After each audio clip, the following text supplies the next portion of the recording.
Hello दोस्तों, रोज़गार station पे आपका स्वागत है। देखिए आपके लिए लाया हुआ एक नया वीडियो जिसमें कि आज हम लोग जो इंडियन कोस्ट गार्ड की जो वैकेंसीज निकली है, मिनिस्ट्री ऑफ डिफेंस के अंडर आता है ये। उसकी जो वैकेंसीज निकली है 2 पोस्ट के लिए। वो जो पोस्ट है वो है नाविक जनरल ड्यूटी जीडी और यांत्रिक जिसमें कि और भी टाइप्स है वो आपको आगे चल के वीडियो में पता चलेंगे। तो जो ये जो वैकेंसी निकली है दोस्तों, देखो ये जो वैकेंसी है इसका जो टाइम है, ये देखो यहाँ पे जो डेट दी हुई है 13 जून 2024 11 बजे से 3 जुलाई को जो है रात को 11:30 बजे तक ये जो है वो चालू रहेगा। देखिए दोस्तों, इसमें जो है इसमें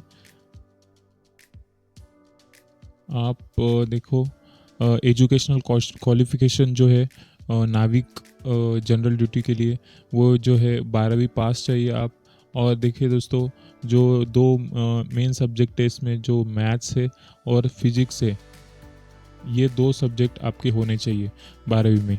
ओके, और ये जो आपका 12वीं जिस भी बोर्ड से आपने पास किया है, वो जो बोर्ड है वो council of board for school education, ये जो एक संस्था है, इसने वो रिकॉग्नाइज किया हुआ होना चाहिए दोस्तों।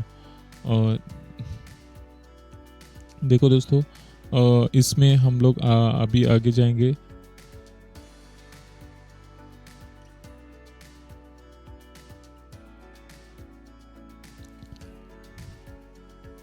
जो यांत्रिक पोस्ट है दोस्तों, यांत्रिक पोस्ट के लिए 10वीं आपको पास होना चाहिए। और इसके साथ क्या चाहिए दोस्तों, और इसमें भी एक सेम कंडीशन जैसे नाविक के लिए थी कि ये जो बोर्ड है आपका 10वीं का जो बोर्ड है वो भी जो council of board for school education है COBSE, इसने रिकॉग्नाइज किया हुआ होना चाहिए। वैसे तो हमारे जो बोर्ड्स हम लोग जहाँ से भी पढ़े करते हैं, जो बोर्ड्स का एग्ज़ाम हम लोग देते हैं, वो जो बोर्ड्स है वो जो मोस्ट ऑफ जो बोर्ड्स है वो रिकॉग्नाइज होती है। और इसके साथ देखो यांत्रिक में जैसे कि मैंने बताया 10वीं पास चाहिए, और इसके साथ आपको डिप्लोमा भी चाहिए। कौन सा डिप्लोमा चाहिए? तो देखो दोस्तों, यहाँ पे दिया हुआ है कि electrical, mechanical, electronics, telecommunication, radio power engineering diploma जो है वो चाहिए।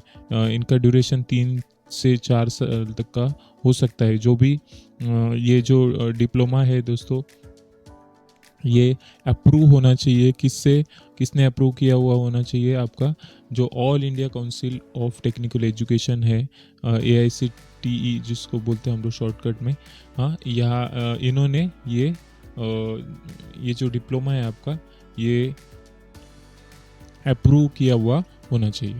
या इसके साथ और जो दोस्तों और क्या क्वालिफिकेशन हो सकता है इसका, या आपका क्लास 10th और 12th दोनों आपका पास होना चाहिए ऐसे बोर्ड से जो council of board for school education ने रिकॉग्नाइज किया हुआ है। और इसके साथ क्या चाहिए? एंड दिया मतलब, और इसके साथ क्या चाहिए? Diploma in electrical, mechanical, electronics and communication, ये डिप्लोमा आपका होना चाहिए। ठीक है, तो चलिए आगे चलते हैं। देखिए दोस्तों, यहाँ पे जो टेबल दिया हुआ है, इसमें आपके कौन से डिप्लोमा यांत्रिक कैडर के लिए होने चाहिए, इसका एक लिस्ट दिया हुआ है। वो आप एक बार देखो, ये 3 कॉलम्स दिए हुए, एक इलेक्ट्रिकल का दिया हुआ है, दूसरा मैकेनिकल का, और तीसरा है इलेक्ट्रॉनिक्स एंड टेलीकम्युनिकेशन का। तो ये सब आपको चेक करना है, जिसमें अभी आप फिट बैठे हो, वैसे आपको अप्लाई करने में आसानी हो जाएगी। देखो आगे जाते, तो यहाँ पे सबसे ज़रूरी चीज़ जो है दोस्तों की एज क्राइटेरिया। देखो एज क्राइटेरिया क्या है कि 18 साल आपकी मिनिमम कम से कम एज होनी चाहिए और ज़्यादा से ज़्यादा आपकी होनी चाहिए 22 साल। देखो दोस्तों, इसमें क्या है कि जो एससी और एसटी के जो कैंडिडेट्स है उनके लिए 5 इयर्स का रिलैक्सेशन है। तो इससे उनकी जो मैक्सिमम एज उनके लिए हो जाएगी वो हो जाएगी 27 साल। और जो ओबीसी के जो कैंडिडेट्स है उनके लिए 3 साल की है, तो इनका भी जो मैक्सिमम एज है वो हो जाएगा 25 साल। देखो दोस्तों, आगे देखते हैं कि वैकेंसीज जो है वो कहाँ कहाँ पे है हमारी कंट्री में। तो देखो, इसके जो जोन बने हुए हैं, रीजन वाइज जो रीजन या जोन बने हुए हैं इन्होंने बनाए हैं, और वो जोन क्या है, नॉर्थ है, वेस्ट है, नॉर्थ ईस्ट है, नॉर्थ वेस्ट है, अंडमान एंड निकोबार है। और इसके अंदर कैटेगरी वाइज जो कास्ट कैटेगरी है उसके अकॉर्डिंग कितनी जगह कहाँ पे है वो सब दिया हुआ है।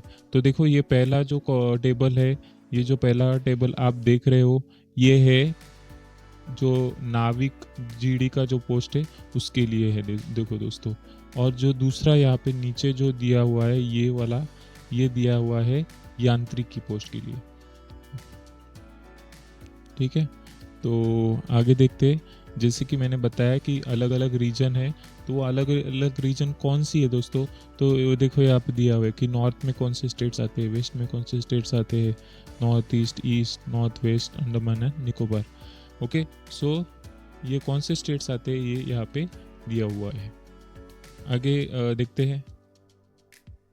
देखिए दोस्तों, एक ज़रूरी सूचना यहाँ पे उन्होंने की है कि जो वैकेंसीज है are tentative and may change. मतलब ये जो नंबर है वैकेंसीज का वो ज़्यादा भी हो सकता है भविष्य में या कम भी हो सकता है, इसलिए वर्ड दिया हुआ है कि टेंटेटिव है एंड मे चेंज भी हो सकता है। देखिए, आगे जो कंडीशन है वो है SC ST OBC जो कैंडिडेट है उनके लिए ये कंडीशन ऐसी है, और EWS भी है इसमें। तो कंडीशन ऐसी है कि अगर कहीं पे आप अप्लाई कर रहे हो और वहाँ पे आपकी जो कैटेगरी है, कास्ट कैटेगरी SC हो, ST हो, OBC हो, या आप EWS में से भर रहे हो, तो अगर ये कैटेगरी के लिए पोस्ट ही नहीं है तो भी आप अप्लाई तो कर सकते हो, लेकिन जो कंसेशन और रिलैक्सेशन आपको मिलने वाला है, एज का रिलैक्सेशन हो या कोई मार्क्स का कोई कंसेशन हो, तो आपको वो मिलने वाला नहीं है। लेकिन दोस्तों, इसमें एक है कि ST और SC और ST ये कैटेगरी में, देखो SC और ST कैटेगरी के लिए जो फीस का एग्जेम्पशन है वो कायम रहेगा, मतलब उनको फीस देना नहीं पड़ेगा। ओके, तो ये बात इसमें से इसमें इंक्लूड नहीं की हुई है। देखिए दोस्तों, इसके बाद जो है वो है सिलेक्शन प्रोसीजर। सिलेक्शन आपका कैसे होने वाला है, तो यहाँ पे मेरिट लिस्ट के आधार पर आपका सिलेक्शन होने वाला है। मेरिट लिस्ट किस चीज़ की, कि स्टेज 1 2 3 4 ये 4 स्टेजेस है इस सिलेक्शन प्रोसीजर के। इसमें मेरिट के आधार पर आपका जो है वो सिलेक्शन होने वाला है। इसमें ज़रूरी जो चीज़ें मैं आपको सिर्फ बताने वाला हूँ, बाकी आप तो PDF आपको ठीक से उसको पढ़ना ही है।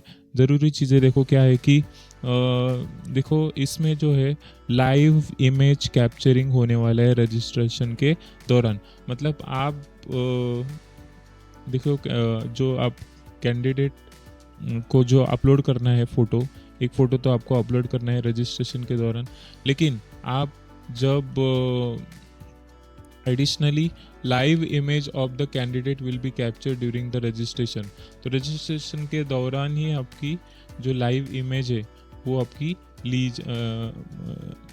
वो लेने वाले हैं। तो आपके जो फेशियल फीचर्स है, जैसे आपने अपलोड किया है फ़ोटो और लाइव इमेज में जो आपका लाइव इमेज आएगा वो दोनों मैच होने चाहिए। फेशियल फीचर्स आपके मैच होने चाहिए, उसमें बहुत डिफरेंस नहीं आना चाहिए। चलिए आगे देखते क्या है कि जो बायोमेट्रिक है वो भी होने वाला है, जैसे कि होता ही है बहुत सारे एग्ज़ाम में बायोमेट्रिक। तो बायोमेट्रिक भी इसमें होने वाला है। देखिए दोस्तों, आगे जो सिग्नेचर वगैरह आइडेंटिफिकेशन मार्क आपको पता है, मैं ज़्यादा एक्सप्लेन नहीं कर रहा हूँ। देखो जो इम्पोर्टेंट चीज़ें हैं, स्टेज 1 में आपको देखो स्टेज 1 क्या है आपका, कंप्यूटर बेस्ड एग्जामिनेशन, मतलब आपका ये कंप्यूटर पे एग्ज़ाम होने वाला है। तो इसके लिए आपके पास क्या क्या डॉक्यूमेंट होने चाहिए, क्या क्या होना चाहिए, वो यहाँ पे ज़रूरी चीज़ें क्या होना चाहिए वो दिया हुआ है। देखो इसमें बहुत ज़रूरी चीज़ है कि कैंडिडेट की जो आइडेंटिटी है वो यहाँ पे इम्पोर्टेंट होने वाले, मतलब वो चेक करने वाले हैं। तो आइडेंटिटी कैसे चेक की जाएगी, तो आपके जो आईडी कार्ड्स है, देखो यहाँ पे बहुत सारे आईडी कार्ड्स के नाम दिए हुए, आधार दिया हुआ है, पैन है, वोटर आईडी है, ड्राइविंग लाइसेंस है या पासपोर्ट है। तो देखो दोस्तों, ये सारे डॉक्यूमेंट्स जो है वो आपको इसमें से कोई भी एक आपको लेके जाना ज़रूरी है, जो भी आपने सबमिट किया है, अपलोड किया है ऑनलाइन रजिस्ट्रेशन के या ऑनलाइन एप्लीकेशन करने के दौरान। इसके बाद जो ज़रूरी चीज़ है वो है कि आपको जो आप जब एग्ज़ाम के लिए जाओगे तो आपको कलर्ड प्रिंट आउट लेके जाना है ई एडमिट कार्ड का। ई एडमिट कार्ड मतलब जो आपने ऑनलाइन एडमिट कार्ड डाउनलोड किया है उसका आपको कलर प्रिंट आउट लेके जाना है। देखो ये बहुत ज़रूरी चीज़ है कि कलर प्रिंट आउट होनी चाहिए। और देखो इसके यहाँ पे बोर्ड में दिया हुआ भी हुआ है कि black and white print out not allowed, नहीं चलेगा black and white print out. उसके साथ आपके पासपोर्ट साइज़ कलर फोटोग्राफ कितने चाहिए आपको, 2 इन नंबर, मतलब 2 चाहिए, 2 पासपोर्ट साइज कलर फोटोग्राफ आपको लेके जाना है आपके फोटोग्राफ। और जैसे आपने अपलोड किया है जैसा फ़ोटो वैसे ही फीचर्स वाला, ठीक है, वैसे ही आप दिखने चाहिए। और SC/ST कैंडिडेट के लिए और एक ज़रूरी सूचना है कि देखो आपका जो ओरिजिनल कैटेगरी सर्टिफिकेट है और या सेल्फ अटेस्टेड आपका SC/ST सर्टिफिकेट है, इसकी आपको 2 फोटोकॉपी, ओरिजिनल कैटेगरी सर्टिफिकेट तो आपको लेके जाना है ओरिजिनल, और 2 फोटोकॉपी जो सेल्फ अटेस्टेड करने वाले हो आप किसकी, SC/ST सर्टिफिकेट की, ये आपको दोनों लेके जाना है। उसके साथ क्या, ओरिजिनल ट्रेन या बस का टिकट जिससे भी आप ट्रैवल करने वाले हो एग्ज़ाम के दौरान, और मतलब एग्ज़ाम को जाने आने के लिए। उसके बाद कैंसल चेक आपका होना चाहिए। कैंसल चेक किस लिए, क्योंकि जो आपको इसके बाद जो TA मिलने वाला है, ट्रैवलिंग अलाउंस, तो आपको वो आपके अकाउंट पे मिलने वाला है। तो आप कैंसल चेक लेके जाओगे किस लिए, कि आपका अकाउंट नंबर वहाँ पे आपको देना है इसके साथ। तो जो SC/ST कैंडिडेट्स है तो उनको इससे TA का लाभ जो है वो मिलने वाला है। इसके बाद देखो बाकी सब जो स्टेजेस की डिटेल्स है वो आप एक बार ज़रा चेक कीजिए, हर एक पोस्ट के लिए क्या क्या है, अलग अलग है हर एक स्टेज की। देखो कौन से सब्जेक्ट है, कितने मार्क्स के लिए है, कितना टाइम है, कौन से सेक्शंस है उसमें, ये देखो। और जो नॉर्मलाइजेशन ऑफ मार्क है, नॉर्मलाइजेशन कैसे होने वाला है इसके बारे में कुछ दिया हुआ है, वो आप एक बार ठीक से पढ़ो, PDF एक बार ठीक से पढ़ो, जो आपके लिए ज़रूरी चीज़ है वो आपको समझ में आ जाएगी। देखो इसके बाद जो है रजिस्ट्रेशन का जो लिंक है वो भी इस PDF में आपको दिया हुआ है।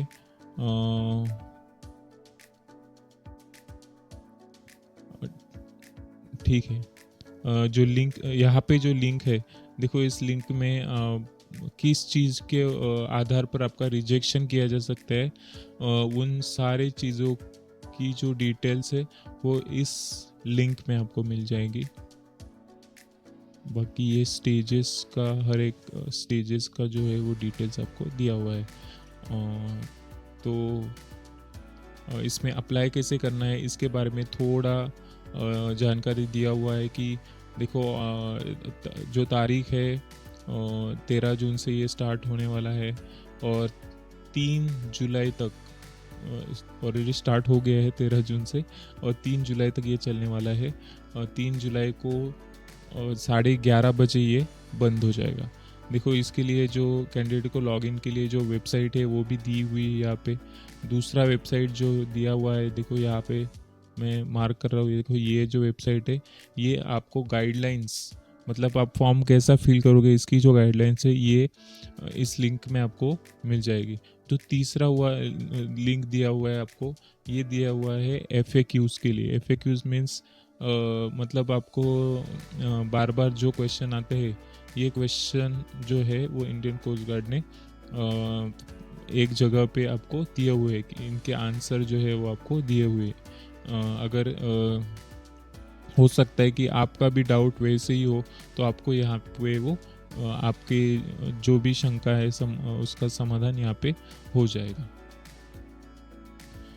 देखिए दोस्तों आगे जो बहुत ज़रूरी चीज़ है कि अप्लाई करते समय आपको सिर्फ एक ही पोस्ट के लिए करना है। हाँ, एक ही पोस्ट के लिए करना है। वो क्या हो सकता है, या नाविक हो सकता है, हाँ, या यांत्रिक में से, यांत्रिक की जो पोस्ट है मैकेनिकल, इलेक्ट्रिकल, इलेक्ट्रॉनिक्स, हाँ, इसमें से कोई भी एक ही पोस्ट होनी चाहिए। ठीक है, एक ही पोस्ट के लिए आप अप्लाई कर सकते हो। उसके बाद जो डॉक्यूमेंट्स चाहिए आपको बहुत सारे स्टेजेस के दौरान, ये जो रिक्रूटमेंट का स्टेजेस है, ये स्टेजेस के दौरान आपको बहुत सारे जो डॉक्यूमेंट्स चाहिए उसके बारे में हम लोग अभी बात करने वाले हैं। देखो candidate are to scan original documents, मतलब आपके ओरिजिनल डॉक्यूमेंट चाहिए। अगर आप स्कैन कर रहे हो तो ओरिजिनल डॉक्यूमेंट्स का स्कैन चाहिए। आपने जो जेरोक्स कॉपी या फोटो कॉपी हम लोग बोलते हैं उसका स्कैन नहीं करना है। ठीक है, या जो सेल्फ अटेस्टेड कॉपी की है उसको भी स्कैन नहीं करना चाहिए, ओरिजिनल को ही स्कैन करना चाहिए आपको। उसके बाद है जो डॉक्यूमेंट्स है वो है आपके पासपोर्ट साइज कलर फोटोग्राफ्स, जो कि मैंने ऑलरेडी बताया आपको कि 3 महीने से पुराने नहीं होने चाहिए। उसके बाद लाइव कैप्चर होने वाला है रजिस्ट्रेशन के दौरान, वो मैंने आपको ऑलरेडी बता दिया है। आपका सिग्नेचर इम्पोर्टेंट है, लेफ्ट हैंड थंब इम्पोर्टेंट है, ये सब आपका ये जो डॉक्यूमेंटेशन ऐसे करने वाले हैं। उसके बाद डेट ऑफ बर्थ का जो प्रूफ है आपका, क्लास 10 का मार्कशीट या बर्थ सर्टिफिकेट जो भी है, ओके, आइडेंटिटी प्रूफ। उसके बाद सर्विस सर्टिफिकेट अगर ज़रूरी है तो valid domicile certificate, domicile certificate बहुत ज़रूरी है यहाँ पे। ओके, इसके बाद स्टेज 2 के लिए क्या डॉक्यूमेंट चाहिए, देखो ऑल कैंडिडेट के लिए क्या चाहिए, नाविक के लिए क्या चाहिए, सिर्फ नाविक के लिए, सिर्फ यांत्रिक के लिए क्या चाहिए, सब यहाँ पे जो लिस्ट है डॉक्यूमेंट्स का वो दिया हुआ है, एक बार आप चेक कर लेना। लिंक दिया है आपको EWS सर्टिफिकेट का जो फॉर्मेट है उसके लिए, OBC सर्टिफिकेट का फॉर्मेट है वो क्या है, इंडियन कोस्ट गार्ड के लिए आपको कौन सा फॉर्मेट चाहिए, वो जो लिंक है उसके ऊपर आपको मिलेगा। 2 लिंक्स दी हुई है। उसके बाद देखो एग्जामिनेशन फ़ी क्या है। देखो एग्जामिनेशन फ़ी है इसकी 300 रुपीज़ ओनली। तो ये आप ऑनलाइन कर सकते हो, या कार्ड से कर सकते हो, UPI से कर सकते हो। ठीक है, ये ऑप्शंस अवेलेबल है। ठीक है दोस्तों, तो एग्जामिनेशन के लिए सिटीज़ कौन सी है ये आपके ऊपर, आप कहाँ से फॉर्म भरे हो, आप कौन से स्टेट से बिलोंग करते हो उसके ऊपर ये निर्भर रहेगा। तो